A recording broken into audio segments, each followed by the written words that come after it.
Welcome back to new revision session. ठीक है, आज हम लोग रिवीजन करने वाले हैं संवैधानिक विकास पार्ट 6 का। तो पहले पीडीएफ ओपन कर लेते हैं और देखते हैं कि सर इसमें क्या पढ़ाए हैं। तो स्टार्ट करते हैं। जय गणेश भगवान जी, जय गणेश भगवान को प्रणाम करके आगे बढ़ते हैं हम लोग। और अभी हम लोग को पढ़ना था जो विशेषताएं हमारी भारत का संविधान का जो विशेषताएं थी उसमें हम लोग पढ़ रहे थे पहले। ठीक है, अभी चौथा जो विशेषता है वो है संसदात्मक व्यवस्था, जिसको पार्लियामेंट्री सिस्टम बोलते हैं। ठीक है, संसदात्मक व्यवस्था। तो संसद की जननी किसको बोला जाता है?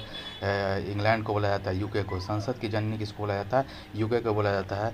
यूके में ना यही वेस्टमिंस्टर प्रणाली, ठीक है ना, वेस्टमिंस्टर प्रणाली यूके के जो संसद को जननी बोला जाता है, क्योंकि जहाँ यूके का जहाँ पे संसद है ना उसको वेस्टमिंस्टर जगह पे है, इसलिए उसको वेस्टमिंस्टर प्रणाली कहा जाता है। ठीक है, इंग्लैंड की संसद वेस्टमिंस्टर लंदन में है। ठीक है, आगे बात करते हैं। देखिए, शासन प्रणाली, किसी भी देश का शासन प्रणाली दो तरह का होता है। ठीक है ना, एक होता है संसदात्मक, एक होता है अध्यक्षात्मक। ठीक है ना, संसदात्मक को पार्लियामेंट्री बोला जाता है और अध्यक्षात्मक को प्रेसिडेंशियल बोला जाता है। ठीक है ना, तो सबसे पहले देखते हैं कि संसदात्मक, जिसको पार्लियामेंट्री शासन प्रणाली में क्या होता है। इसमें संसद शक्तिशाली होता है। ठीक है ना, इसमें क्या होता है? संसद शक्तिशाली होता है और पीएम के पास वास्तविक रियल पावर किसके हाथ में होता है? पीएम के पास में होता है। ठीक है ना, जैसे कि इसका एग्जाम्पल हो गया क्या कहते हैं कि इंग्लैंड हो गया, इंडिया हो गया। लेकिन अध्यक्षात्मक, ठीक है ना, जिसको प्रेसिडेंशियल शासन प्रणाली बोलते हैं, उसमें क्या होता है कि वास्तविक पावर न राष्ट्रपति के बारे में होता है। किसके हाथ में होता है? वास्तविक पावर राष्ट्रपति के हाथ में होता है। जैसे कि अमेरिका में राष्ट्रपति ज़्यादा पावरफुल है, लेकिन इंडिया में क्या है कि प्रधानमंत्री ज़्यादा पावरफुल है। ठीक है, आगे बढ़ते हैं कि शासन के लिए क्या होता है कि शासन को ना 3 तरीके से बांटा गया। कोई भी देश की जो शासन ना 3 तरीके से चलता है। पहला है कि जो कानून बना, एक होता है कि विधायिका, एक होता है कार्यपालिका, एक होता है न्यायपालिका। क्या होता है? शासन का 3 अंग होता है, विधायिका, कार्यपालिका, न्यायपालिका। विधायिका को लेजिस्लेटिव अंग्रेजी में बोलते हैं, फिर कार्यपालिका को एग्जीक्यूटिव बोलते हैं, और न्यायपालिका को, ठीक है, न्यायपालिका को क्या बोलते हैं? न्यायपालिका को जुडिशरी बोलते हैं। अब देखिए, इस तीनों का काम क्या है? तो कानून बनाने का काम विधायिका को है, लेजिस्लेचर का है। उसका कानून का क्रियान्वयन कराना, उसको लागू करवाना किसका काम होता है? कार्यपालिका का होता है। ठीक है ना, इम्प्लीमेंट कराना किसका काम होता है?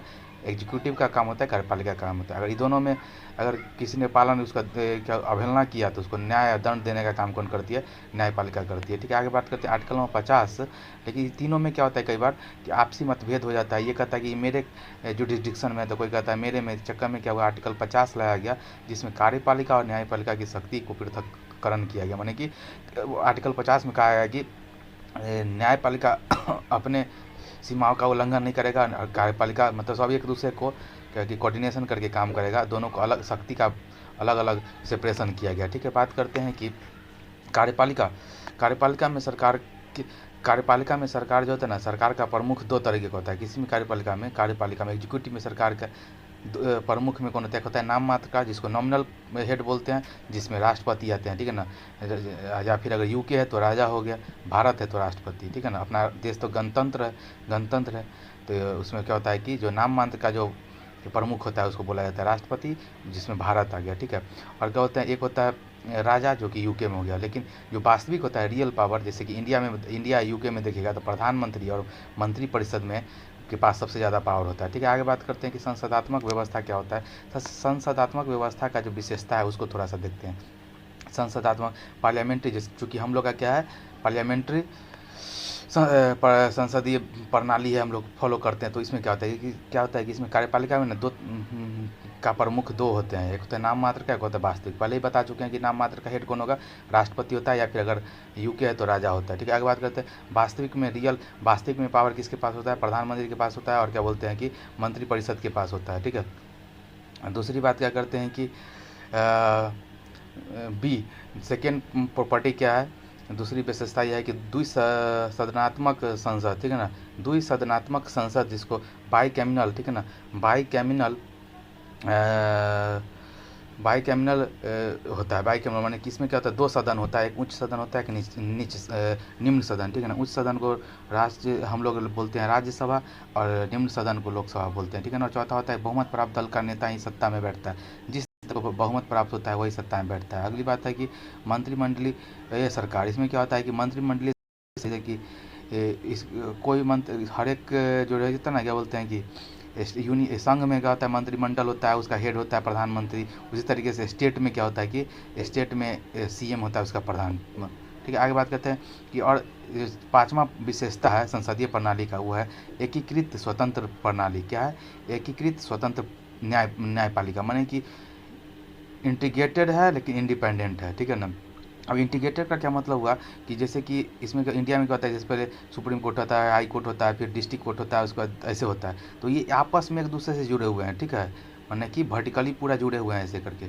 ठीक है, जैसे कि एकीकृत न्याय व्यवस्था कहाँ से लिया गया? एकीकृत न्याय व्यवस्था देखिए, एकीकृत न्याय व्यवस्था यूके से लिया गया, ये बात ध्यान रखिएगा कि एकीकृत न्याय व्यवस्था यूके से लिया गया है। ठीक है, आगे बात करते हैं कि और लेकिन अमेरिका में क्या होता है कि इसमें संघीय न्याय व्यवस्था, इसमें क्या है संघीय में क्या होता है कि राज्य का कानून राज्य का अलग कानून होता है, संघ का माने यूनियन का अलग कानून होता है। ठीक है, और राज्य में राज्य माने अगर हाई कोर्ट है मान लीजिए राज्य का, तो वही सबसे सुप्रीम है। उसके आगे आप अगर कोई राज्य से रिलेटेड मुद्दा है तो हाई कोर्ट तक ही जा सकते हैं, उसमें सुप्रीम कोर्ट नहीं जा सकते हैं। ठीक है ना। और संघीय व्यवस्था के अगर कोई देश से रिलेटेड कानून है तो सिर्फ संघीय कानून में जा सकते हैं। ठीक है, फेडरल कोर्ट में ही जा सकते हैं। ठीक है ना। तो ये चीज़ होता है कि आप एक दूसरे से संघीय कानून और राज्य कानून इंटरलिंक नहीं होता है। ठीक है ना। ये बात हम लोग में क्या है कि थोड़ा भी अगर मौलिक अधिकार का उल्लंघन हो गया तो आप पहले डिस्ट्रिक्ट कोर्ट में जाइए, फिर हाई कोर्ट में जाइए, नहीं समझ में आता है तो संघीय मतलब कि क्या बोलते हैं कि सुप्रीम कोर्ट भी जा सकते हैं। लेकिन यहाँ पे अमेरिका में ऐसा नहीं कर सकते हैं। अगर आपको स्टेट का मुद्दा है तो स्टेट के हाई कोर्ट में जाना पड़ेगा, अगर संघीय व्यवस्था है तो आप संघ के फेडरल कोर्ट में जाइएगा, सीधा बात है। छठा जो प्रॉपर्टी है संविधान का, कि संविधान में ना मूल अधिकार, संविधान में क्या होता है कि संविधान में मूल अधिकार दिया गया है, डीपीएस भी दिया गया है। ठीक है ना। और एक मौलिक कर्तव्य दिया है। और किसी को अधिकार दिया गया है देश में, ठीक है, तो उसके साथ में क्या बोलते हैं कि राज्यों को क्या नहीं करना है। ठीक है ना। राज्यों को नीति निर्देशक तत्व जब सक्षम हो जाएगा राज्य, तो क्या कहते हैं कि ये सब चीज़ लागू करे लोक कल्याणकारी के लिए, वो सारे के सारे के मुद्दे डीपीएससी में चला जाता है। और अगर किसी भी देश के नागरिक को अगर मूल अधिकार मिला है तो उसके साथ साथ मौलिक कर्तव्य भी है, जिम्मेदारी भी है।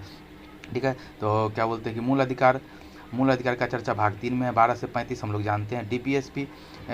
डीपीएसपी भाग 4 में है। ठीक है ना, 36 से 51 हो गया। और मौलिक कर्तव्य क्या हो गया?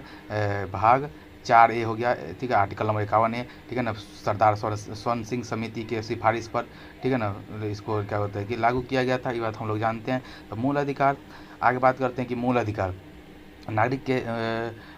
नागरिक को राज्य के विरुद्ध प्राप्त हुआ है। ठीक है ना। और राज्य नीति निर्देशक तत्व क्या होगा? डीपीएसपी, कल्याणकारी राज्य के लिए नीति निर्धारण करना होता है, तो उसमें डीपीएसपी में रखते हैं। और क्या बोलते हैं कि फंडामेंटल ड्यूटी, जिसको मूल कर्तव्य बोलते हैं, नागरिकों की कुछ जिम्मेदारी होता है देश के प्रति, वो सब फंडामेंटल ड्यूटी में रखा गया। सरदार सिंह कमेटी के द्वारा इसको लागू किया गया था। आगे बात करते हैं कि सातवां कि क्या बोलते हैं कि संसदात्मक शासन प्रणाली में जो सातवां विशेषता है वो होता है धर्मनिरपेक्ष होता है, पंथ निरपेक्ष होता है, सेकुलर होता है। इसका मतलब क्या होगा कि भारत राज्य का कोई स्वयं का कोई धर्म नहीं होगा। ठीक है ना। आर्टिकल नंबर 25 बोलता है अंतःकरण की स्वतंत्रता, माने कि व्यक्ति किसी भी धर्म को पालन करे न करे, प्रचार करे, यह संभव उनके वह सब उनके विवेक पर है। ठीक है ना। कि आपको इच्छा है करिए, नहीं इच्छा आपको भोला बाबा का मानना है भोला बाबा को मानिए, किसी को हनुमान जी को मानना है हनुमान जी को मानिए, किसी को सूर्य भगवान को मानना है मानो, जिसको जो मानना है, किसी को क्या बोलते हैं अल्लाह को मानना है अल्लाह को मानो, किसी को जो भी मानना है सब मानो। ठीक, कोई दिक्कत नहीं। आगे बात करते हैं कि आर्टिकल नंबर 15-16 में क्या लिखा गया है कि धर्म के आधार पर भेदभाव नहीं किया जाएगा। 15-16 में तो पता है ना कि जाति धर्म लिंग के आधार पर आपको न तो नामांकन में न ही क्या बोलते हैं कि रोजगार में आपको क्या बोलते हैं कि भेदभाव नहीं किया जाएगा। ये बात लिखा है 15-16 में, आप लोग जानते हैं, भली बात है, हमसे बेहतर जानते हैं। नोट में लिखा हुआ है कि धर्मनिरपेक्ष शब्द का प्रस्ताव में 42वां संविधान संशोधन द्वारा जोड़ा गया। माने कि पहले ना धर्मनिरपेक्ष नहीं लिखा हुआ था। ठीक है ना, संविधान में, तो उसको क्या 42वां संविधान संशोधन 1976 में इसको क्या हुआ कि धर्मनिरपेक्ष शब्द को जोड़ा गया था। ठीक है, आगे बात करते हैं। 8वां प्रॉपर्टी जो है संसदात्मक शासन प्रणाली का, वो है सार्वभौमिक वयस्क मताधिकार, माने कि वोटिंग देने का अधिकार। ठीक है ना। इंडिया इस मामले में बहुत है कि जिस दिन से इंडिपेंडेंट हुआ उसी दिन से भारत के लोगों को क्या बोलते हैं कि पूर्णतः वोटिंग देने का अधिकार दिया है। ठीक है। तो मूल अधिकार में मतदान का न्यूनतम उम्र कितना था? 21 साल था। पता ही हो कि मूल संविधान में एज कितना था, 21 साल। लेकिन क्या हुआ, 61वां संविधान संशोधन 1989, राजीव गांधी का सरकार था। राजीव गांधी बहुत ही स्मार्ट, बहुत ही यंग एज में बन गए थे। इंदिरा गांधी की मृत्यु के बाद प्रधानमंत्री, तो लोगों ने उन्हें सलाह दिया कि यार आपको तो क्या कहते हैं कि आपको लोग इतना युवा पसंद करता है, क्यों ना आप और पसंद करेगा, आप 21 से 18 कर दे तो उनको पसंद आया ये आइडिया। और 61वां, ठीक है ना, 61वां संविधान संशोधन किए 1989 61वां संविधान संशोधन 1989 को क्या किया गया, मतदान की उम्र को घटाकर 21 साल से 18 साल कर दिया गया, ठीक है। विश्व में महिलाओं को मतदान का अधिकार देने वाला पहला देश कौन है? विश्व में महिलाओं को, ठीक है ना, महिलाओं को मताधिकार देने का अधिकार पहली बार किसने दिया? तो न्यूजीलैंड ने। न्यूजीलैंड 1893 में। तो आपको समझ में आ गया। 1893 1893 में, ठीक है, 1893 में, ठीक है ना, पहली बार न्यूजीलैंड 1893 में। तो 1893 कैसे याद रहेगा? तो देखिए, तो 1983 में अपना वर्ल्ड कप जीता था ना, तो देखो इसी से बन जाएगा 1983, ठीक है। तो 1893 में इसे याद रखिए, नहीं याद रहेगा तो न्यूजीलैंड वाला ना, न्यूजीलैंड। तो 1993 में हम लोग 1983 में ना, हाँ शायद 1983 में हम लोग वर्ल्ड कप जीता था, कपिल देव जीते थे। तो इसी का इसी से बन जाएगा 1893, ठीक है। आगे बात करते हैं, जो 9वां विशेषता है संसदात्मक प्रणाली का वो है एकल नागरिकता। जैसे इंडिया को, अगर इंडियन है तो इंडियन, अगर किसी दूसरा में गए सटे तो बस भारतीय नागरिकता खत्म हो जाएगा। लेकिन अमेरिका में क्या है कि दोहरी नागरिकता है, राष्ट्र का अलग नागरिकता है और प्रांत का अलग, माने राज्य में भी, जैसे बिहार के हैं हम मान के चलते, हमको बिहारों का नागरिकता है, देखिए, तो बिहार का है और राष्ट्र का इंडियन का भी है। लेकिन क्या है, अलग अलग नहीं ना है, हम भारत के साथ साथ बिहार के हैं, ऐसा हो जाता है। लेकिन उसमें क्या है कि आप इस प्रांत के हैं तो इस प्रांत के हैं, प्लस साथ में अमेरिका के, तो अलग अलग हो जाता है, तो दोहरी नागरिकता उसमें है, ठीक है। आगे बात करते हैं कि 10वां जो विशेषता है वो है त्रिस्तरीय व्यवस्था। इसमें क्या होता है, केंद्र का पावर को ना विकेंद्रीकरण किया गया है, माने कि डिसेंट्रलाइजेशन किया गया है। केंद्र को कुछ पावर दिया गया है, सुप्रीम तो केंद्र ही है, ठीक है ना, लेकिन क्या है कि राज्य को भी पावर दिया गया, स्थानीय स्वशासन लोकल गवर्नमेंट को भी क्या होता है कि पावर दिया गया, ठीक है ना। और पहले लोकल गवर्नमेंट नहीं था, तो पहले डीपीएसपी में था, लेकिन क्या हुआ है कि पंचायत का संगठन होगा, मतलब कि उसके गठन होगा, आर्टिकल नंबर 40 में कहा गया था। लेकिन उसी को बाद में चल के 73वां संविधान संशोधन 1992 और 74वां संविधान संशोधन 1992 में पहली बार पंचायती राज और नगरीय स्वशासन को लाया गया, ठीक है ना, जिसमें एक में 29 विषय, एक में 18 विषय लाया गया, ठीक है ना। और ठीक है, तो 73वां संविधान संशोधन 1992 पंचायती राज से रिलेटेड है, ठीक है। 74वां संविधान संशोधन 1992 नगरीय स्वशासन से संबंधित है। 11वां जो है विशेषता संसदीय प्रणाली का, वो है आपातकालीन प्रावधान, ठीक है ना।